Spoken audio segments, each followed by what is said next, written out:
Get to Old Navy 2 days only, today and tomorrow. Wrap up Old Navy's PJ pants for adults for just $5. That's right, $5. Don't sleep on it. It ends tomorrow at Old Navy and OldNavy.com. Valid 12/15 to 12/16, select styles only.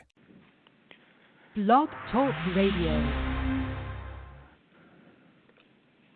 Welcome to Nonprofit U, a forum where nonprofit stakeholders can share lessons learned and discuss the latest developments in the industry. My name is Valerie, Leonard, your host. I'm a consultant to nonprofits, and I specialize in community and organizational development. I work with nonprofit organizations to help them make a stronger impact for their clients and communities. You can find Nonprofit U on Facebook and Twitter, and I encourage you to follow us and to comment early and often using the hashtags NonprofitU or CCCSI. You can also leave comments on blogtalkradio.com/nonprofit_U. The chat room is open, and you can post comments and questions. In order to use the chat room, you must open a listener-only account, and you can find a link to open that account on the page for this episode. You can also email me questions at consulting@ValerieFLeonard.com, and we'll be taking questions by phone and from our chat room at about the 20-minute mark or so. And the call-in number is 347-884-8121. Today's topic is using social innovation to drive community revitalization. We'll talk about the similarities and the differences between social innovation and social entrepreneurship and get an overview of the work that the Cook County Commission on Social Innovation is doing to actually leverage public and private investment to drive social change. Again, we encourage you to call in with questions at about the 20-minute mark, and you can start posting in the chat room and emailing questions now. Again, my email address is consulting@ValerieFLeonard.com. If you want to participate in a live chat, you must open an account, and the link again is found on the episode page. You just copy and paste that into your browser. The call-in number is 347-884-8121. I encourage nonprofit and community development professionals, as well as those who live in TIF districts or changing communities, to call in and share your stories and your strategies. Today's guest is attorney Marc J. Lane. Marc is a nationally recognized business and tax attorney and financial advisor, and he practices law at the law offices of Marc J. Lane, PC, in Chicago. By appointment of then-Governor Pat Quinn, he chaired the state's Task Force on Social Innovation, Entrepreneurship, and Enterprise, and by appointment of Cook County Commissioner Jesus Chuy Garcia, he now serves as the Vice Chairman of the Cook County Commission on Social Innovation. He is also the Chairman of the Chicago chapter of the Social Enterprise Alliance. He's an innovator in helping corporations, social enterprises, foundations, investors, lenders, and philanthropists leverage capital to maximize financial results while driving positive and social change. Marc has taught both entrepreneurial finance and social enterprise at Northwestern University School of Law. So I want to thank you for joining us today, Marc. And before we get started, can you tell us a little bit about the Cook County Commission on Social Innovation and the kinds of impact you'd like to see over the next few years? Well, Valerie, it's a delight to be with you, and thanks so much for your invitation, and thanks to you also for serving on the Cook County Commission of Social Innovation. The predicate here is that too many people are living on the outskirts of hope in Cook County, and the economic challenges and social problems they face are tougher than ever. At the same time, the social sector is under enormous stress. Nonprofits can't any longer count on government contracts and grants, and charitable resources are inadequate to fund the deepening problems too many face. So what the Cook County Commission on Social Innovation is going to be doing is contributing to the development of an evolving impact ecosystem, and it really looks at the Cook County Board and the departments and agencies of the county in a new and expanded way, as a convener, as a catalyst, as a collaborator, and as a disruptive agent of change. So the Commission's job is to incubate actionable, data-driven social policy recommendations for the county board's consideration. Some of them are socially impactful in the short term, others likely to be only over the long term. But in doing so, the Commission will tap into all of the county's resources and transparently and accountably to the public, make sure that everything is fair game in terms of the county's assets, resources, and people to help drive positive social change. I love the word action, keyword action. So along those lines, can you share with us the definitions of social innovation versus social entrepreneurship? How are they similar? How are they different? Because we tend to sometimes use those terms interchangeably. Yeah, well, social innovation, let me break that out into its two constituents. Social, of course, is dealing with problems that human beings face and how best to address those problems. And so when we're looking at the many faces of poverty, whether it's in unemployment or dysfunctional families or communities or public health, public education, those are the sorts of issues and problems that would be tackled when we're talking about social issues. And then innovation, of course, has to do with both risk-taking and creation and testing and development of new ideas. So when we talk about social innovation, we may be talking about addressing social problems, often the most intractable of social problems, within government or even within companies. When we talk about social enterprises, we're talking about businesses that themselves are pursuing market-driven approaches to address social problems. So businesses are created that, but for the commitments to address a social problem, the business would not have been established. So often we may be talking today about nonprofits that develop business strategies that allow them to diversify their sources of revenue, but at the same time drive mission. We may be talking about for-profit, social purpose businesses that are created for the very purpose of solving a social problem or addressing a social need. We may be talking about hybrids where nonprofits and for-profits come together and each based upon its specific culture and funding opportunities can contribute to working with the community at large and helping address the problems that we face.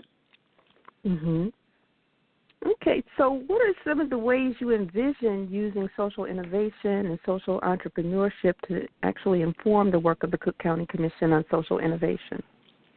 Well, our process really is to tap into expertise not only from the county but from around the country and around the world, looking at models that are working elsewhere and having testimony about such models and seeing to what extent they might fit into our landscape, whether they might be tweaked to add value here socially and financially.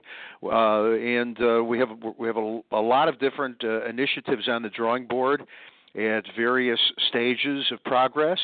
And in each case, we're thinking that we're going to really not only be able to come up with ideas that can be implemented, that are in fact actionable, that will drive social change, and the Commission as a whole, we hope, will become a model for government agencies around the country and perhaps beyond. Oh, great. Okay, I want to remind our listening audience that you're listening to Nonprofit U, and we're speaking with attorney Marc J. Lane. He's the Vice Chairman of the Cook County Commission on Social Innovation. We'll be taking questions from our listening audience and chat room at about the 20-minute mark, and the call-in number is 347-884-8121. Again, that number is 347-884-8121. Okay, so the Cook County Commission on Social Innovation recently passed a resolution to conduct a feasibility study on the Crossrail Chicago project.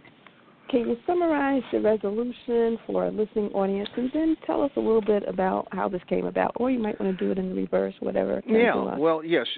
Among the experts that we invited to testify before the Commission was Rick Harnish. Rick is the Executive Director of the Midwest High Speed Rail Association. And the High Speed Rail Association, itself a nonprofit, has been pushing hard to expand rail capabilities, intending ultimately to connect the Chicago megalopolis with the St. Louis megalopolis, really to encourage economic development, job creation, and the like. Along the way, the Commission had an opportunity to chat with Rick and others associated with this particular project, and I have been very concerned about food deserts throughout areas of the county where people are unable to gain immediate access to healthy foods. But we now are focusing equally on the transportation desert, where people in certain parts of the county are unable to get public transportation that will take them to jobs or to take them to doctor's appointments or other necessities of life, and consequently it has significant negative externalities where if people can't work, of course, there's impact on their families, their communities. So this notion of really bringing rail more broadly throughout the county is of significant interest so as to unite the county's business centers to housing centers. And we have disconnected populations. So in as much as there has been recently a Cook County long-range transportation plan that was forecasting that we would see improved and expanded passenger rail service in order to maintain the county's economic vitality and to allow for increased growth and prosperity. The County Commission on Social Innovation at its last meeting passed a resolution to encourage the Cook County Board of Commissioners to commission a feasibility study of the Metra Electric to be conducted by the Cook County Department of Transportation and Highways. And beyond that, our goal is really for the study to look at all parts of the county and to see how transportation services might be coordinated and integrated and possibly expanded in a way that we are all linked. And when we see PACE and Metro Rail and the RTA, Chicago Transit Authority and the Department of Transportation, all of those agencies working in concert with a shared objective of delivering transportation solutions to everybody in the county, then it seems to me we will have a victory that we can claim. Oh, I love it. I love it. So one of the purposes of the Cook County Commission on Social Innovation is to actually strengthen the capacity of the inner city and the Southland, and generally the Cook County as a whole, to work cooperatively with relevant stakeholders to create, scale, and sustain innovative social programs. And I realize that we're still very early in the game, so to speak, because this work started just this summer, really, in earnest. But can you share an update on the ways the Commission is approaching capacity building? Well, I think I can identify two early successes, in fact, along those lines. One is that in concert with the Chicago chapter of Social Enterprise Alliance, the Commission is hosting a series of capacity-building workshops for nonprofit leaders. We're calling these sessions the Social Enterprise Experience, and in each case, we're going to have a speaker talking about kind of the business enterprise model for social enterprise. And in addition, we'll be having a conversation about the legal and financial aspects of nonprofits, looking at their core competencies, their underutilized assets, and determining what kinds of businesses they themselves as nonprofits can create to diversify sources of revenue, become more financially sustainable. And we see this as an effort that really scales through leverage of nonprofits throughout the county over the course of the next year. We've already done the first one, and Valerie, I know you're well aware of it because you happen to have been awarded the Social Innovator Award at our very first session in North Lawndale at the Sankofa House, and your enormous contributions to the social sector were acknowledged, and thank you for that. but we'll be looking to have two of these perhaps as early as January, and then continue out throughout the year, having them all over the county, looking at kind of the legal design and structure for social enterprises, benefit corporations, the low-profit limited liability company, the impact investment opportunities for nonprofits, as well as what are the models out there by which nonprofits can create or partner with social enterprises in a way that really fosters greater sustainability. So as to the first one, I spoke on the legal and financial elements, and Commissioner Garcia, who is really has spearheaded this entire effort as chair of the Cook County Commission on Social Innovation, spoke, as did Mark Mulrow, who is associated with a significant social enterprise in his own right, and that is a Safe Haven. And he talked about kind of the business enterprise and how nonprofits can establish social enterprises and what they look like and how they operate and what their finance and accounting might look like. And we're thinking this is a really very efficient and effective way to help inform nonprofit leaders about creative opportunities that they have to achieve greater sustainability for their organizations and be less dependent on government grants, government contracts, as well as philanthropy. So that's kind of one early victory, because we've already had our first one, and we've now committed to do a series of them throughout the year. The second victory I'm going to claim is I think a highly unusual and important one.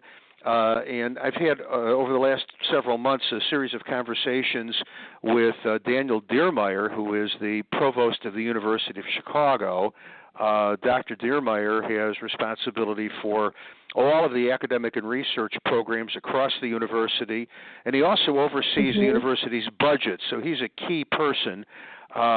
He is concurrently a professor at the Harris School of Public Policy, where he used to be the dean, and he's a member of the board of the University of Chicago Medical Center, the board of governors for Argonne National Laboratory, and the board of trustees of NORC, which is the university's independent research institution. Well, as a consequence of our conversations, it became apparent to me that the university is an extraordinary corporate citizen in a variety of ways. It's an educator, of course. It's an employer, I think the largest employer on the South Side. It's a researcher. It's an innovator. It's an investor. It's an entrepreneur. But the piece that has been missing heretofore is an organized method of tapping into the intellectual firepower of the university. So Daniel Diermeyer, at our last meeting of the commission, has now committed to partner with the Cook County Commission on Social Innovation and develop a systematic approach where the university's faculty and researchers are going to be coming together in a systematic way, looking from an interdisciplinary perspective at social problems within the county, and they're now going to make available to us that intellectual capital, and they're going to do that with us and hopefully beyond us. And now for the very first time, the university is recognizing its core competency in terms of that capability to drive positive social change. So I think the partnership between the University of Chicago writ large and the Cook County Commission on Social Innovation is itself extraordinary, unique, and I think will be a model for other universities around the country and probably around the world. So I would think those are two very significant achievements in the early go of the commission. You know, as I listened to you talk about that, I could just picture a dashboard within about a year or so, just looking at the impact, financial leverage that you've already been able to attract. You know, as you were talking, I'm thinking, we have, as a commission, have leveraged several millions of dollars already, it sounds like, when we look at the feasibility study, assuming that goes through, assuming that the resources from the University of Chicago go through, and then there are several other projects in the work. So I'm just amazed at the leverage that I'm hearing is being created already. Yeah, and I think that it's about leverage, and I think it's also about scale, because it's often been remarked that there are lots of people that do the things that are easy, so why don't we take on the things that are hard? And this obviously is very hard. The county of Cook is the second largest county in the United States, with all kinds of resources and all kinds of opportunities, but all kinds of problems too. And so let's take these on in a systematic, cohesive way, bringing to bear the talents that we can find throughout the county, the institutions, the anchor institutions and others, from academia, from nonprofit, from government, from traditional corporations, from the consulting professions and otherwise, and let's all come together and find solutions that really are going to make an enormous difference, and that way our time will have been well invested and the results will be conspicuous and apparent, and we can then build on those successes. Yes. So it's 20 minutes into our call, and I see that we have a caller. He she may or may not be willing to make a comment or question. I will check and see if our caller has a comment or a question, and if not, then you and I will continue to talk. Just one moment, please. Hi, caller. You're at 312-957-6070. Did you have a question or comment? I am assuming with no answer that there is no question or comment, that the person is just listening. So I thank you so much for tuning in. And back to you, Mark. You talked about some of your guests, but I know from time to time you have folks come to the meetings and provide testimony about social innovation and entrepreneurship and how they can accelerate the progress on social issues, especially when we talk about working cross-sector and advancing social and economic development goals. Can you share a few more speakers, share some of the highlights from their talks and give us a sampling? I'll be delighted to, Valerie. Thanks for asking. We've had witnesses really of two different kinds. One category are those folks who are going to help the commissioners orchestrate their work and know how to lead and how to collaborate with internal and external stakeholders. And then the second category of witnesses are people who have very specific actionable recommendations, and they are themselves experts and can inform the work of the commission. So as to the first category, by way of example, we've had Jeff Spahn, who's the president of an organization called Leading Leaders, and he came in and talked to the commissioners about the way in which change happens and change is managed and change is catalyzed. And he makes the observation that you don't have leaders and followers, you have all leaders, and those leaders really inform one another's ideas, and it becomes really a group of equals. He's going to come back in about a month and have a separate meeting where he's going to put on a workshop of about an hour and a half for the benefit of the commission to dig deeper into his research and his analysis. He is one of the world-class leaders on leading. And so that was an exceptionally interesting conversation, and we look forward to that continuing. We also had Jer Boucher, who is one of the founders of Social Enterprise Alliance, and he has taught social enterprise at Carnegie Mellon and universities really all over the country, and he's spoken all over the world. He currently is the executive director of an organization called Social Entrepreneurs Institute, and he talked to us about the way in which nonprofits move from a model of dependency to a model of sustainability, and then ultimately to a model of self-sufficiency, where its earned revenue is sufficient to drive it. And his expertise was very important, I think, to give the commissioners a deeper understanding of what social enterprise is and how it works, and how it's important in terms of community revitalization and community development. So those are a couple of examples of folks from the first category. I'll give you two examples from the second category, people who actually had actionable policy recommendations. Well, we brought in two PhDs who together own a biotech company called Firmatech, and they were talking about historically their involvement at the Illinois Medical District, which had been a very active incubator for biotech companies. And for a variety of reasons, the Illinois Medical District shifted direction and no longer provides that support for biotech companies. Well, we were looking at the new strategic plan of the Illinois Medical District, and it looked very carefully at infrastructural issues, concentrations of traffic, for example, congestion, for example. But we're working with the Illinois Medical District. They've already had one meeting and have others scheduled where we're going to talk with them about kind of reinvigorating their mission such that they can support biotech companies once again, where those companies can come together, house together, have support, have marketing, which allows them to exchange ideas among themselves, but also attract prospective funders, impact investors, and others who will now be able to look at all of them since they're all together, and it's much more efficient to evaluate them.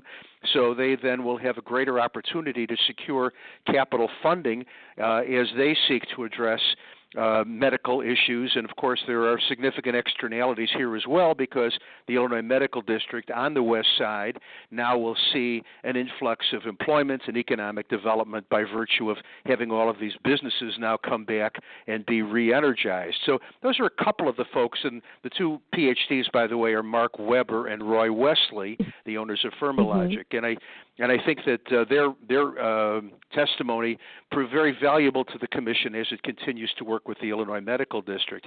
Then in addition to that, we've had some conversations with the port, the International Port, which is in Chicago, underutilized, and we're looking at the port as a way that we might add value to its economic rebirth so that it can drive economic development within the Great Lakes region, but also develop jobs and have other positive social impact at the adjoining communities to the port, which are among those most economically distressed. So we're looking at public assets, private assets, nonprofits, academia, and all of the other players within the county as we pursue our mission. Okay, so I've got time for one more question for you, and that is, what are some of the lessons you've learned along the way, the good, the bad, and the ugly?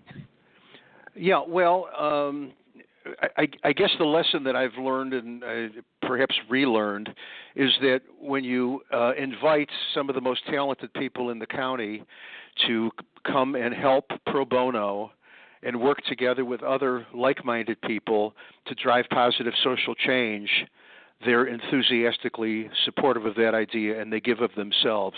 Because were that not the case, none of these things would be happening or could be happening. So again, I thank you, Valerie, for being one of those outstanding people. And really, it's through the energy and commitment, enthusiasm, and talent of the commissioners themselves that all these things are getting done. And I think where the population of the county will see these things taking shape over the next months and years. Thank you for having me. I really enjoy working with the Commission. Truly a privilege to serve with you. Okay, so we have come to the end of our show, and I'd like to thank you again, Mark, for sharing with us. I've learned a lot. I always learn a lot whenever I talk to you. So before we go, are there any parting thoughts? And can you tell us how our listening audience can get involved in this work? Yes, that would be my parting thoughts. This is an all-hands-on-deck effort, and the Commission meetings are all open to the public. The public is encouraged to attend and contribute to the work of the Commission. The Commission is divided among 5 committees based upon the assets that they deal with, whether it be public capital, intellectual capital, human capital, social capital. What am I missing, Valerie? Oh my goodness. Forgive me. Forgive me, I should have put you on financial capital, human, intellectual. There are 5 of them anyway. Pardon me? Right. Public capital. Public. Mm-hmm. Yeah. So anyone who would like to get involved in the work of the Commission, you're invited and encouraged to do so. You could reach out to Valerie or to me, and we do post on Facebook and elsewhere our meetings. They generally take place on the third Thursday of each month. And our next meeting will be the third Thursday of January. We'll look forward to as many of your listeners as are able to attend, and would welcome their support. Okay, great. And again, thank you so much for being here. And My I'd like pleasure, to thank Valerie. I'd like to thank the listening audience for being here as well. The podcast will be available within about an hour for download. I encourage you to not only download it, but share it within your network. And be sure to tune in next week for a very lively discussion on nonprofit sustainability. So take care, and talk to you next week. Bye-bye.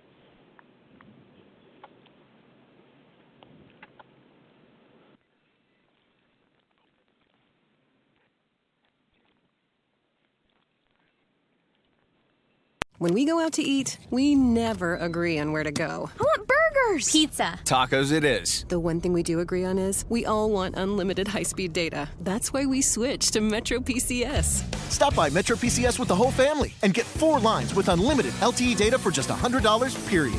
Metro PCS. Wireless. Figure it out. Coverage not available in some areas. Offers require porting of number not currently active on T-Mobile network. During congestion, the fraction of customers using more than 35 gigs per month may notice reduced speeds. Video streams at up to 40p. No tethering. See store for details and terms and conditions. Get to Old Navy 2 days only, today and tomorrow. Wrap up Old Navy's PJ Pants for adults for just $5. That's right, $5. Don't sleep on it. It ends tomorrow at Old Navy and OldNavy.com. Valid 12/15 to 12/16, select styles only.